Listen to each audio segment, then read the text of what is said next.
Бәріңізге сәлем достар. Бүгін мен сіздерге осындай өте оңай жасалатын печеньенің рецептісін ұсынамын. Алдымен ыдысыма маргаринді салып аламын. Оны ерітпейміз.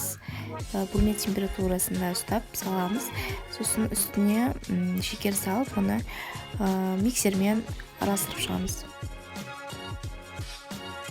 Сосын оның үстіне жұмыртқа салып, миксермен тағы да бір рет араластырып аламыз.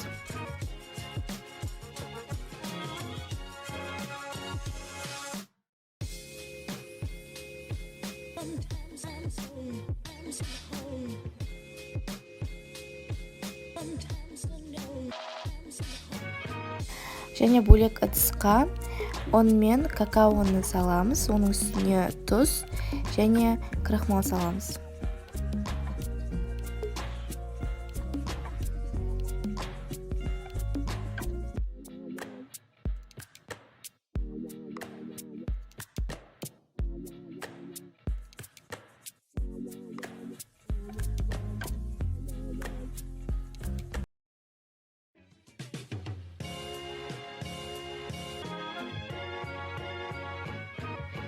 Үстіне жаңағы дайындаған массамызды саламын.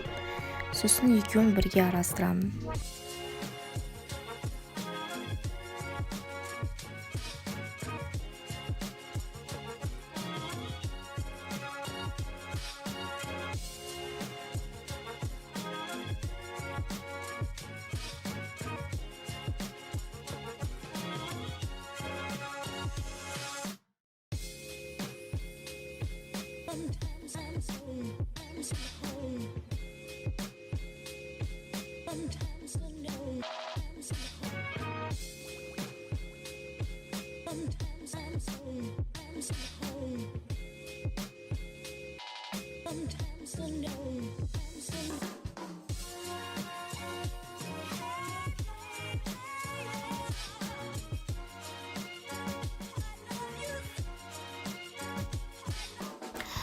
Араластырып болған соң осылай форма жасаймыз.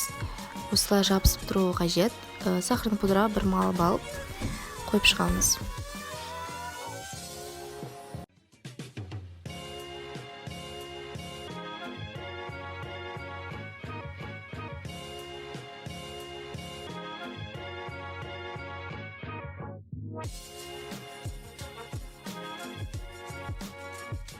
Болған соң біз пешке 180 градус 20 минутқа жібереміз.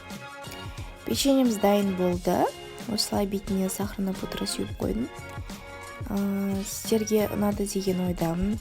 Расолы ол өте оңай, видеода көргендеріңіздей осылай жұмсақ болып піседі.